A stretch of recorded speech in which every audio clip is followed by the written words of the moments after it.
The morning of October 14th, 1943, began the way most mornings did at the airfield scattered across the English countryside.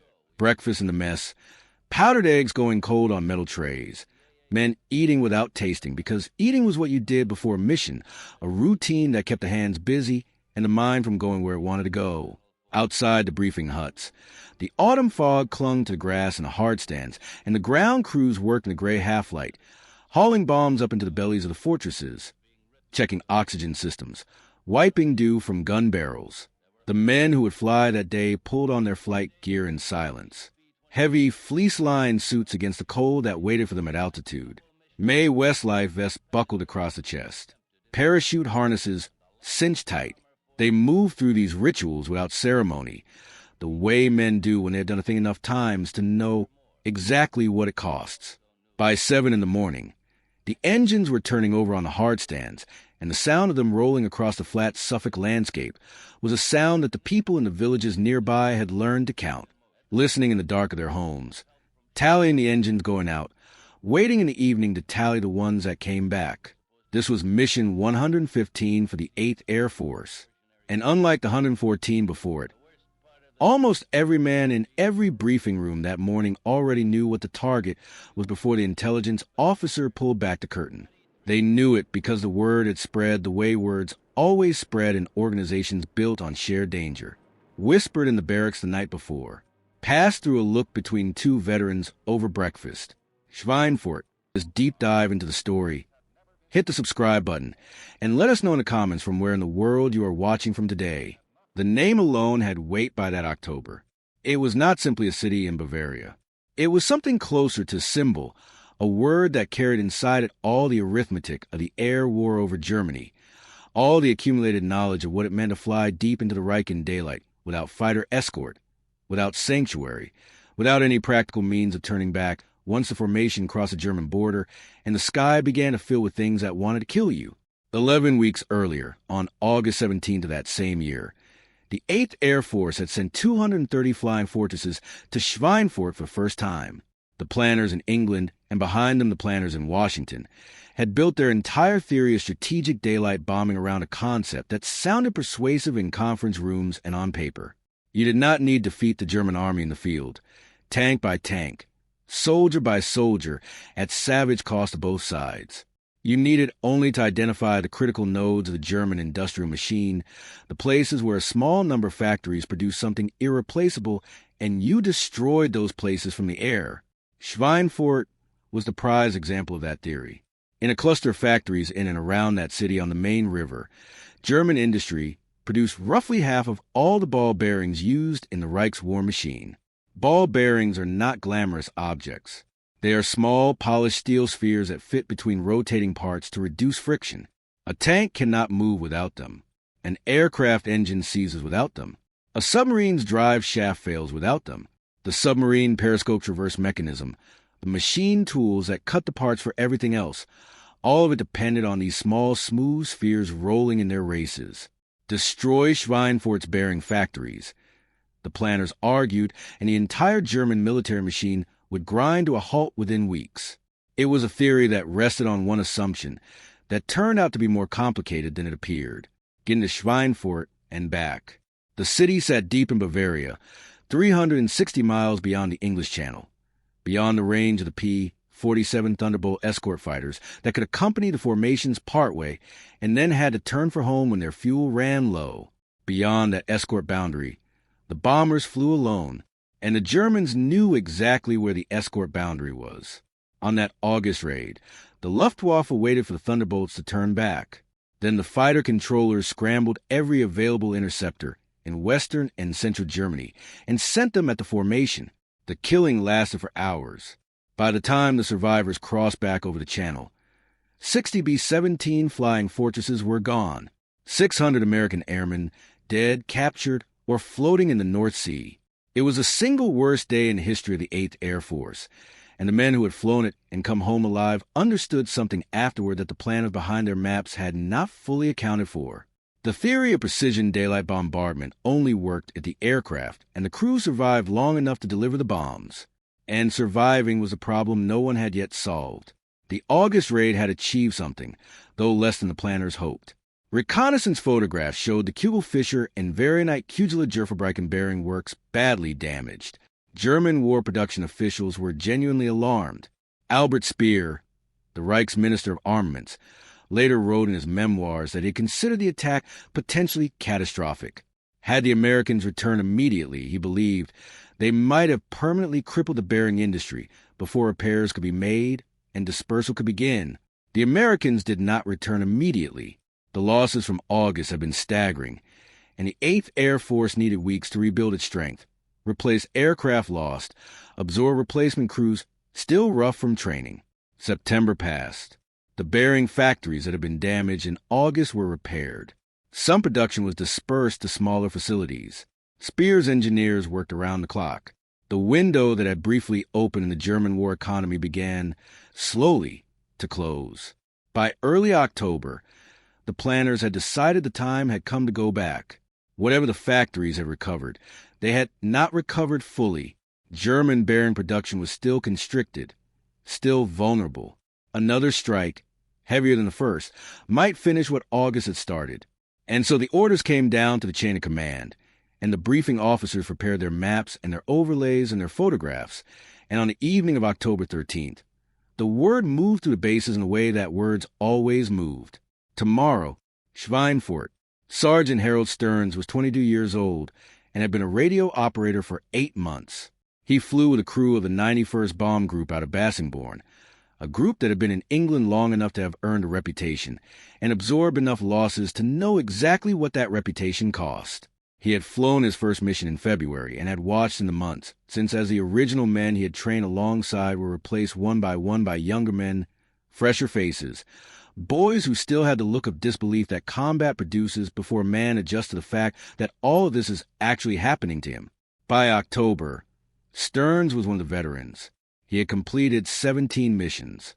He needed 8 more to reach the tour limit of 25, the number that meant a man could go home to the world he had left, or what was left of the man who had left it. 17 missions meant he had been through enough to know what Schweinfurt meant. And what it meant was that the next morning was not a routine mission. The next morning was the kind of mission you had to make yourself stop thinking about if you intended to sleep at all. At night, men wrote letters. Some of them were the kind of letters you write when you are young and coherent, and expect to mail them in the morning after a shower and a decent breakfast. Others were a different kind, left quietly on a bunk or folded into the breast pocket of a dress uniform hanging in a locker. The kind you hope someone will find only if you do not come back to retrieve them yourself. No historian has a full accounting of how many of those letters were written on the night of October 13th on the bases scattered across East Anglia. The number is beyond recovery, but the letters existed, and the men who wrote them understood some of the planners mapping the raid from the safety of England did not have to reckon with personally. The morning of October 14th dawned overcast, as English mornings so often did, and formations began assembling over England in the gray light. 291 B-17 flying fortresses lifted off from their bases across East Anglia and formed up in the cold air above the clouds. The mission called for the planes to cross the channel in 2 large wings, bomb Schweinfurt and return. Fighter escort P-47 Thunderbolts would accompany them as far as the German border, roughly to Aachen, and then turn back. Beyond that point, the bombers were alone. The formation that crossed the channel that morning was the largest force the 8th Air Force had yet assembled for a single deep penetration raid. 291 aircraft, carrying nearly 600 tons of high-explosive and incendiary bombs. The planning had been meticulous. The route had been designed to complicate German fighter direction. The altitude had been calculated to give the bomb groups the best chance of accurate delivery. Every variable the planners could anticipate had been addressed. The one variable no one could fully address was what waited on the other side of the German border. General der Jagdflieger Adolf Galland commanded Germany's fighter forces. He was 31 years old, a veteran of the Spanish Civil War and the Battle of Britain, a man who wore the Knight's Cross with oak leaves, swords, and diamonds at his throat, and who flew with a cigar clamped between his teeth and understood the mechanics of aerial combat with the intimacy that only comes from having been shot at in the air enough times to stop being surprised by it. Gallen's problem in the autumn of 1943 was one of attrition. His pilots were experienced, some of them the finest fighter aviators in the world. But experience cannot be manufactured. It accumulates through survival, and survival was the commodity Germany was running short of as the air war over the Reich intensified. What Gallen had in October was a system, a radar network called Himmelbett, Heavenly Bed, that could track incoming formations from the moment they crossed the coast. Fighter direction centers that received the radar plots and vectored interceptors to intercept points with remarkable precision. Ground controllers who talked their pilots onto bombers with a calm professionalism that the Americans in the formations would have found, had they been able to hear it. Chilling. The system had been built and refined over 2 years of defending the Reich. First against the Royal Air Force's nighttime raids, then increasingly against the Americans flying by day. By October 1943, it was a functioning machine, and the machine was very good at its job. The moment the American formations crossed the Belgian coast, and the P-47s reached the limit of their fuel and began their long turn back toward England, the German fighter controllers had everything they needed: the radar tracks, the formation's course, the altitude. The controllers began putting their interceptors into position. What happened over the next 5 hours is one of the most documented air battles in the history of the war, and it is documented from 2 sides, which gives a dimensionality that single-source accounts cannot provide. The American after-action reports, the diaries and memoirs of surviving crew members, the testimony gathered by historians in the decades since. These describe the experience of being inside a formation as it moved across Germany toward Schweinfurt and back. The German records, the fighter unit war diaries, the accounts of the interceptor pilots, the communications logs from the fighter direction centers. These describe the experience of the men trying to bring the formation down. The 2 accounts, read alongside each other, produce something neither alone can convey. They produce a picture of what a major air battle actually felt like to the men on both sides of it. And it is a picture that resists the clean narrative of either pure heroism or pure horror in favor of something more accurate and more difficult. It felt, to almost everyone involved, like barely controlled chaos, like a thing that was too large and too fast and too loud to be fully understood by anyone inside it. The first fighter attacks came shortly after the escort turned back near Aachen. The Luftwaffe units assigned to intercept the formation had been airborne for some time, holding at altitude, and the controllers brought them in from multiple directions simultaneously, a tactic designed to split the defensive fire of the bomber formations. A B-17 Flying Fortress was a formidable defensive platform. It carried 1350 caliber machine guns and could, within a tight formation, contribute to a wall of intersecting fire that made frontal or direct attacks extremely costly. The German fighter pilots had learned this in the months since the Americans began their daylight campaign. They had adapted. By October 1943, the standard German attack tactic against the bomber boxes involved coordinated passes from multiple angles, often with one group attacking from the front to force the formation to defend forward, while a second group came from below or to the flank. The head-on attack, developed by pilots of the 3rd Fighter Group based in France, exploited the fact that the bomber's front of the fences were the weakest part of its defensive arc. A fighter closing head-on had perhaps 3 seconds of firing time before it had to break away, but those 3 seconds, cannon fire converging on the nose and cockpit of the bomber at a combined closing speed of nearly 600 miles per hour, were enough. At his radio position in the waist of his fortress, heard the intercom reports from the gunners around him in the 30 seconds before the first attack. Fighters at 12 o'clock level. Fighters coming in. The nose gunner's twin 50s hammered. The top turret opened up, and then the world inside the bomber became noise and shuddering and the flat crack of cannon shells striking aluminum and the bright flicker of tracers reaching past the plexiglass. He did not see most of what happened on October 14th. His position in the aircraft did not afford him a view of the sky that the fighters occupied. He heard it. He heard it through the airframe, through the intercom, through the shouts of the gunners reporting contacts and breaks and fires.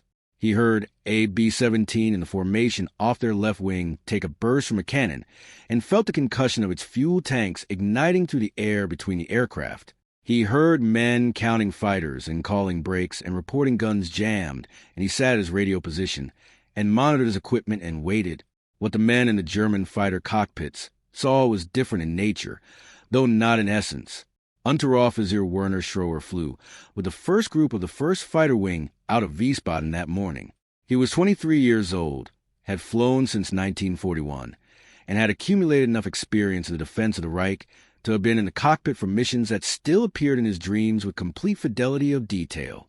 He climbed through the overcast altitude on his ground controller's instructions and came out above the cloud layer into the thin blue air where the Americans flew, and what he saw when he leveled his wings made even experienced men pause. The formation stretched across perhaps 15 miles of sky. 291 aircraft in their combat boxes, each box a tight cluster of aircraft whose guns covered every approach angle, boxes stacked in layers so that the guns of each could support those above and below. The contrails from the engines drew white lines across the blue, and there were so many of them running so far back that from a distance the effect was of something being woven across the sky, a moving structure, enormous and deliberate, proceeding toward its target with the patience of something that did not expect to be stopped. This was the visual reality the German fighter pilots faced every time they were vectored onto an American formation, not a few bombers, easily overwhelmed. A system of mutually supporting firepower that could only be attacked at cost. The cost, since August, had been significant. The Luftwaffe had been losing experienced pilots faster than it could replace them, and the replacements it did produce had less training time, less combat experience, less of particular knowledge that only accumulates over time in the cockpit of a fighter in combat. Schroer throttled forward and rolled his Messerschmitt 109 into an attack pass from the front quarter. The closing speed was extreme.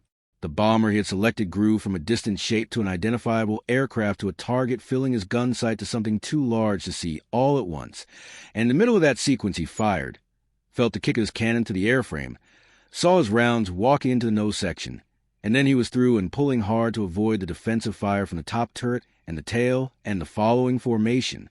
He came around, found his wingman, reported his attack to the ground controller, and climbed back to altitude for another pass. This was the nature of the engagement. Not a moment, not a single decisive confrontation. A sustained hours-long running battle across several hundred miles of German sky, between men doing their utmost on both sides of an equation that was killing people constantly. If you find this story engaging, please take a moment to subscribe and enable notifications. It helps us continue producing in-depth content like this. The difference between the two August missions and October 14th was not the target, not the route, not the quality of the crews on either side. The difference was scale and concentration. The German fighter force committed to the defense of Schweinfurt on October 14th was the largest single concentration of interceptor aircraft the Reich had deployed against an American formation in the war to that point. Records compiled after the war by historians working from both American and German sources indicate that somewhere between 500 and 600 individual fighter sorties were flown against the formation throughout the day. Not all at once, but in overlapping waves as individual pilots landed, rearmed, refueled, and climbed back into the fight. The bomber crews measured time that day not in hours but in attacks. The first wave came before they had fully crossed Belgium. The second came over the Rhine. The third was waiting above the German heartland where the formation turned southeast toward Bavaria, and the landscape below resolved into the patchwork of forests and river valleys, and old cities that the men had seen only on maps until now. The attacks came from every direction the textbooks described, and some they did not. Some fighter pilots, low on ammunition from their first pass, made dry runs to force the gunners to track them while a wingman came in with guns hot. The flak opened up as the formation reached the approaches to Schweinfurt. The city was ringed with batteries, 88mm guns firing barrage patterns that placed exploding steel at the altitude the bombers had to maintain for accurate bombing. The flak did not discriminate. It filled the air around the formation with fragments of hot metal moving in all directions at once, and the bombers flew through it because there was nothing else to do. You could not maneuver on the bomb run. A moving aircraft dropped inaccurate bombs, and the only purpose of the mission was the accuracy of the bombs. So you flew straight and leveled through the curtain of steel and hoped the mathematics missed you. Some of the mathematics did not miss. Dropped their loads at 7 minutes past 1 in the afternoon. The bombs fell toward the factory complexes below in long strings, tumbling the cold air And where they hit hard. The Kugelfischer factory, the largest ball bearing plant in Germany, took direct hits on its machine tool halls and grinding rooms. The Varianite Kugler-Dürferbrücken plant was hit in multiple locations. Fires started in both complexes. Smoke rose to altitude and was visible to the formations still approaching on their bomb runs miles behind the lead groups. On the ground, inside the factories and in the streets around them, the bombs arrived without much warning. Schweinfurt had experienced the August raid, and the population had adjusted in the way that populations under sustained bombing adjust, with particular dull fatalism that is not the same as being unafraid, but has learned to function in the presence of fear as a permanent condition. The shelters filled. The anti-aircraft crews worked their guns. The factory workers who had not reached shelter in time were killed where they stood, and some of them died in the buildings that had been repaired at such effort since August, in the machinery rooms and along the production lines that Speer's engineers had worked through the summer nights to restore. It is worth pausing here, because the story of Schweinfurt in American accounts is almost entirely the story of the men in the aircraft, the losses, the courage, the endurance of the crews flying to the fighters and the flak. That story is real, and it deserves its place, but it is not the complete picture. Below the formation, in the city of Schweinfurt and in the industrial suburbs where the factory stood, there were German civilians, mostly women by that stage of the war since the men were largely in uniform or dead in uniform. There were foreign workers, forced laborers from occupied countries, Poles and French, and Dutch and Ukrainians, people who had been transported against their will to work in precisely the facilities the bombs were designed to destroy. They had no voice in the strategic calculations. They were simply there. The bombs that fell on the Kugelfischer works on October 14th killed an indeterminate number of people. German wartime records on civilian and worker casualties at specific facilities were not comprehensively kept, and where they were kept, they were often lost in the final destruction of the Reich in the last months of the war. The number is not recoverable with precision. What is recoverable is a physical record of destruction, the photographs taken by reconnaissance aircraft the following day, and the production records that survived the war and were analyzed by the United States Strategic Bombing Survey in the years afterward. The photographs show both bearing plant complexes substantially damaged. The machine tool halls at Kugelfischer had been wrecked. The grinding room, where the actual bearings were produced in their millions, had taken direct hits that destroyed equipment that would take months to replace. Smoke was still rising from the ruins when the cameras flew over the next morning. The production records, examined after the war by the survey's teams, showed a sharp drop in German ball bearing output following the raid. Schweinfurt's contribution to total Reich bearing production fell by some 2/3 in the weeks immediately following October 14th. Combined with the surviving damage from August, the two Schweinfurt raids had accomplished something real, something the planners had predicted and the skeptics had doubted. The city's bearing industry had been genuinely crippled. The argument about whether it was crippled enough and for long enough to justify the cost of achieving it would occupy historians for decades afterward, and it was not a simple argument. The Strategic Bombing Survey's own conclusions were mixed. German bearing production did recover, more quickly than the survey's analysts expected, partly because pre-raid stockpiles cushioned immediate impact, partly because emergency dispersal production to smaller facilities around the Reich reduced the vulnerability to further concentrated strikes, and partly because certain bearing types could be substituted for others or eliminated from designs where tolerance is permitted. But these qualifications, important as they are, came later. They were discovered in the post-war examination of German economic records, not in the cockpits and gun turrets of October 14th. What the men in those positions experienced on the return flight from Schweinfurt was immediate, physical, and unambiguous. The return journey from the target to the Channel coast was, by most accounts, worse than the outbound leg. The bombers that had been damaged on the way in or over the target were now slower, less maneuverable, their formations thinned by the aircraft that had gone down or been forced to fall out. A damaged formation was a more permeable formation. The German fighter controllers could see this on their radar and in the reports from their pilots. The weakened sections of the returning stream were pressed harder. Sergeant Stearns flew to return in a fortress that had taken cannon hits in the No. 2 engine, which was feathered and dead, and in the right waist position where one of the gunners had been wounded in the hip by a fragment and was being attended by the other waist gunner, neither man firing. The aircraft could still fly and hold formation, but it was slower, and the pilot knew it, and the fighters circling the edges of the formation knew it too. The attacks on the return continued past the German border and past the Rhine and into Belgium until the P-47 escort that had climbed back to altitude to meet the survivors came into view. At that point, the German fighters, aware of what the Thunderbolt's guns could do to them, pulled back and let the battered stream continue westward. Of the 291 B-17s that had taken off that morning, 60 did not make it back to England. 60 aircraft, 600 men. Another 17 fortresses were so badly damaged they never flew again. 594 men were killed, wounded, or missing. It was, as of that date, the single worst loss in American aviation history, surpassing even the August raid by a small but terrible margin.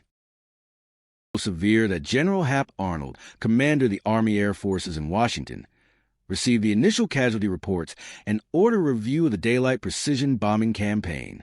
The 8th Air Force was stood down from deep penetration raids for the remainder of the year. No more missions beyond fighter escort range would be flown until the problem of escort could be solved. That stand down, which lasted through November and December 1943, was the moment the air war shifted, not because of the losses alone, though the losses were catastrophic.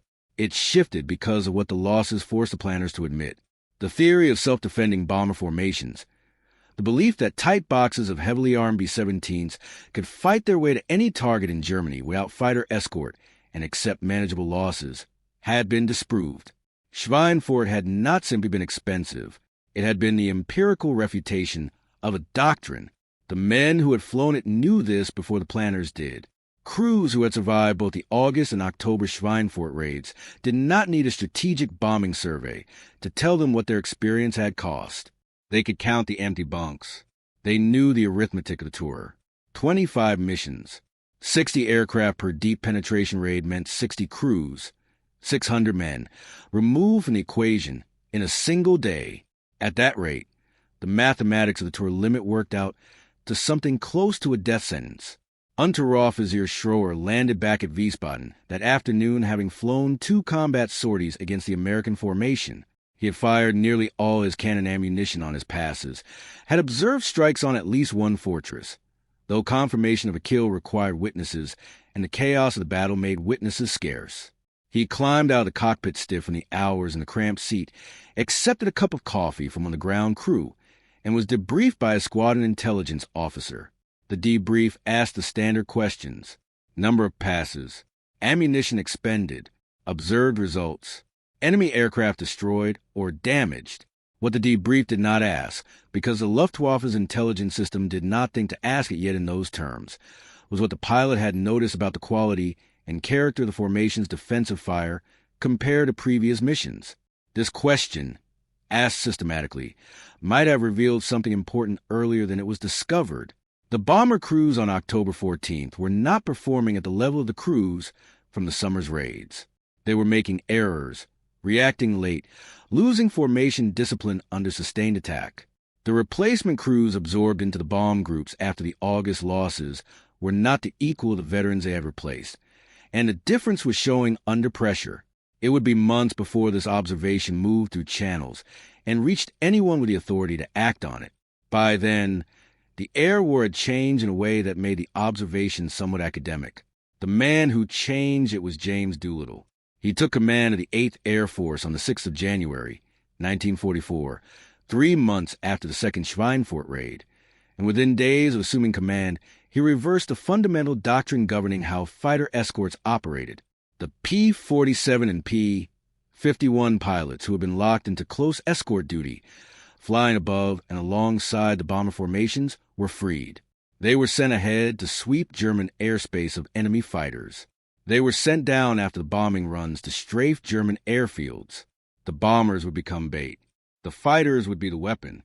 The Luftwaffe, which had been bleeding the 8th Air Force's bomber crews in the second half of 1943, would now face a sustained attrition campaign against its own irreplaceable resource, its experienced pilots.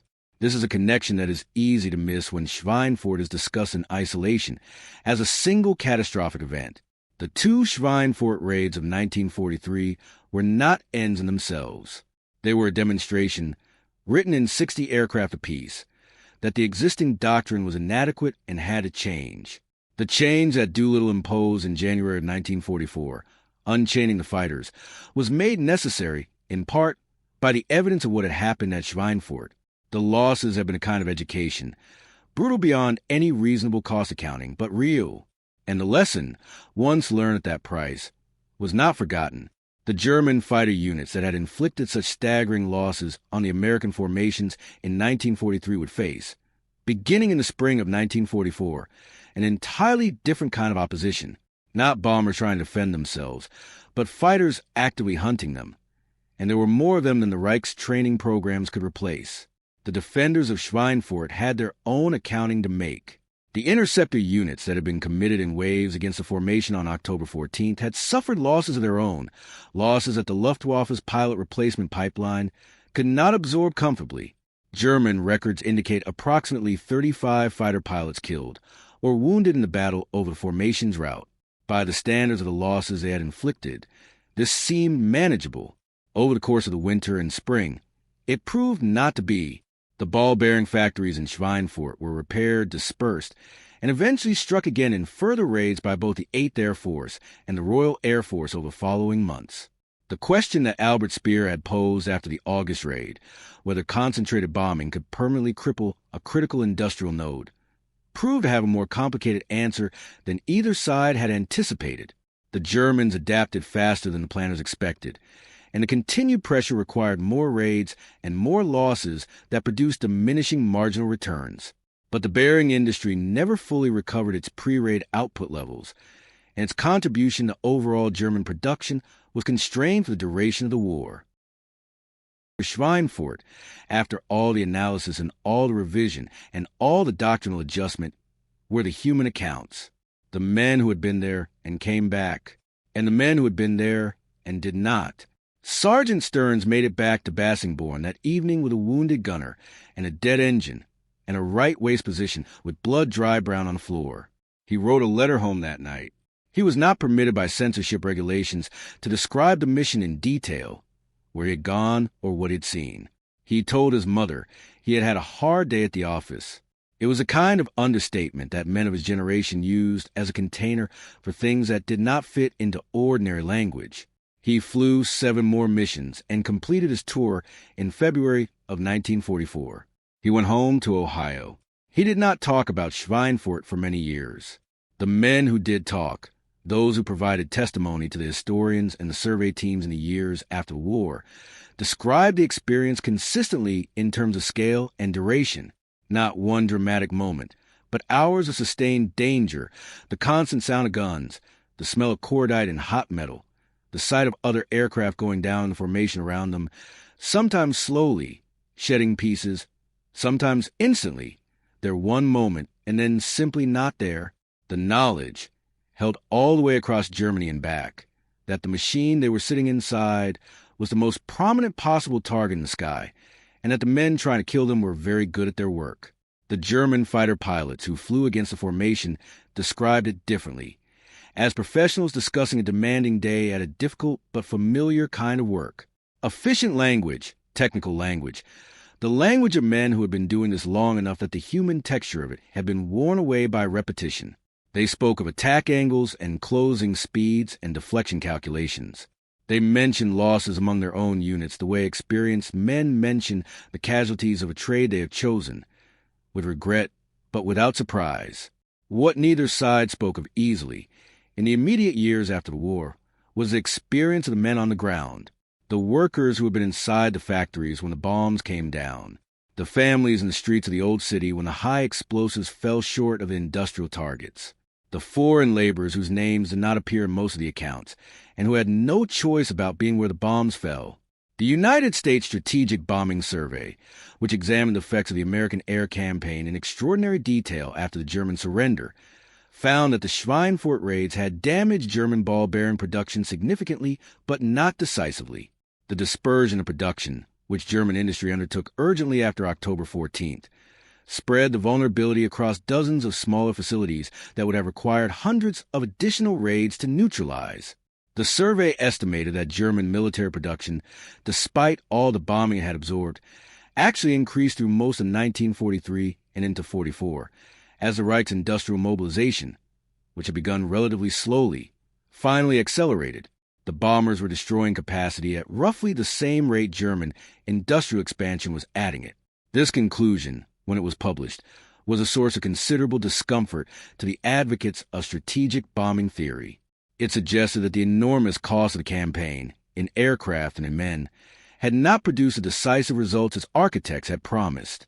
The German war economy had proved more resilient than the targeting doctrine had assumed, more capable of adaptation, more able to absorb punishment at specific nodes while maintaining overall output. But the survey's conclusions were not the whole story either. German industrial output did decline sharply in the last months of the war. Under bombing so intense and so sustained and so well-escorted that adaptation, and repair became impossible to keep up with.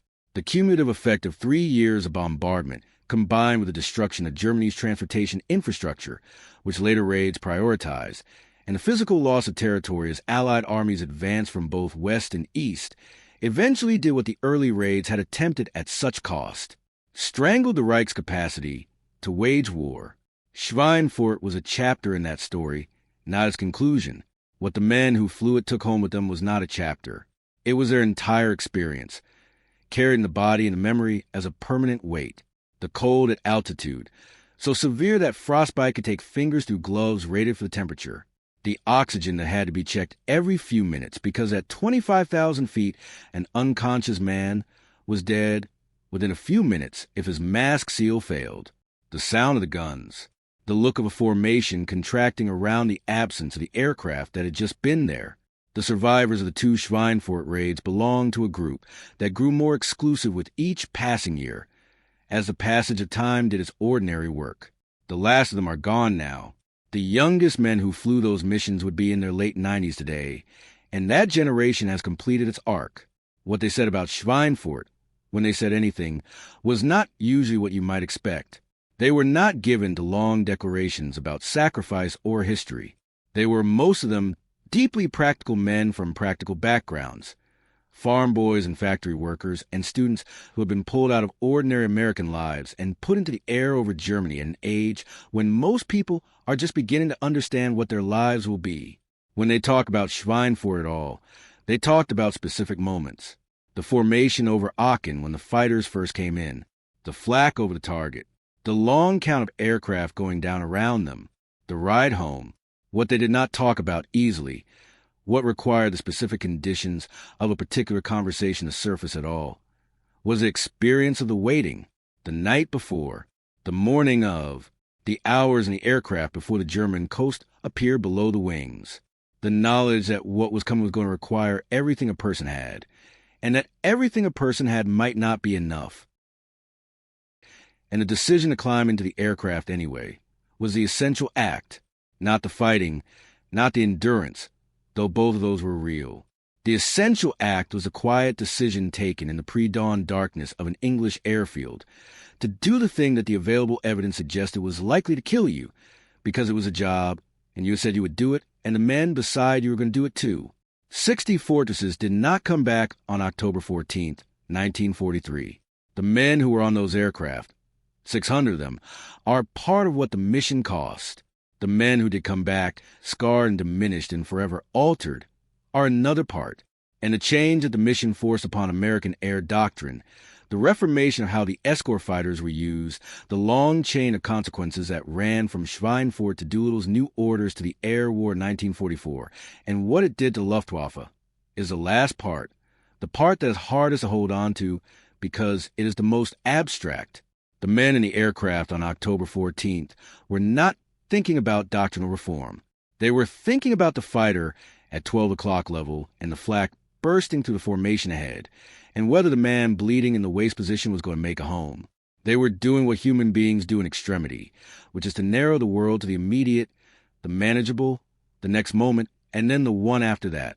That narrowing and the endurance it made possible is what carried 609 B-17s safely back to England out of the 291 that had started the day. It is what allowed some of those men to write letters home that night and eat breakfast the next morning and eventually complete their tours and go home. Not all of them, not by a significant margin, but some. The city of Schweinfurt survived the war. The factories were rebuilt in the years afterward and resumed production of the ball bearings that modern industry cannot do without. The city of roughly 50,000 people rebuilt itself in the post-war decades and is today a prosperous and ordinary-looking German city. The kind of place whose violent history is visible only if you know to look for it. The museum in the city holds photographs of what the raids left, and the factory complexes that replaced the destroyed ones stand on the same ground. The airfields in East Anglia from which the formation departed are mostly farmland now. Some are marked. Some have small memorials. The villages nearby that learned to count the sound of engines going out in the morning and coming back at night are still there, changed by 70 years of ordinary time in a way that places change. What remains most durably is the record, the after-action reports in the archives, the testimony of the survivors gathered in the decades when gathering was still possible, the analysis of both sides' records by the historians who came after, and, in that record, something that resists simple summary. Not a clean story of heroism rewarded or sacrifice justified, but the complicated, specific, and very human account of what it cost and what it achieved and what it did not achieve, and the price paid by the men on both sides of the equation, and the people on the ground below them. Schweinfurt is sometimes described, in the shorthand of military history, as a turning point. The raids of 1943 as the event that proved daylight precision bombing needed fighter escort. This is true as far as it goes. But turning points are always cleaner in retrospect than they are to the people inside them. The men who flew October 14th did not know they were proving a doctrine false. They were flying a mission. They flew it. They took the losses. They brought the bombs to the target. They came home, those who came home, and they did not always talk about it. And when they did talk about it, they did not always use the large words that history tend to apply to such things. They used the small words, the specific and unglamorous words, the language of men describing the actual texture of an experience that was unlike anything that ordinary life prepares a person for. And in those small words, in particular in the specific and the honest account of what it was actually like to be there, the full story of Schweinfurt lives. Not in the summary, not in the casualty figures, not in the doctrinal conclusions, in the men who were there and what they said when they finally spoke. Thank you for watching. For more detailed historical breakdowns, check out the other videos on your screen now, and don't forget to subscribe.